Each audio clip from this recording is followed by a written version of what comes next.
Welcome to our channel. Today we're going to show you how to add and update apps on your Fire TV. It's super easy to do, so let's get started.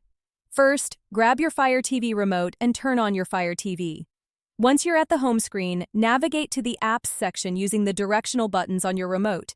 In the Apps section, you'll find all the apps that are currently installed on your Fire TV. To add a new app, scroll to the right and select the Categories option.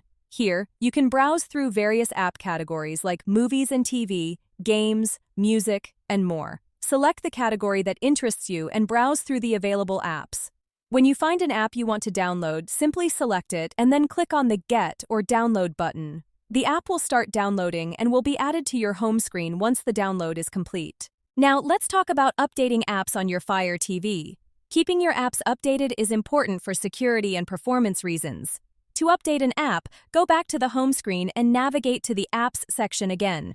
Find the app that you want to update and press the Options button on your remote.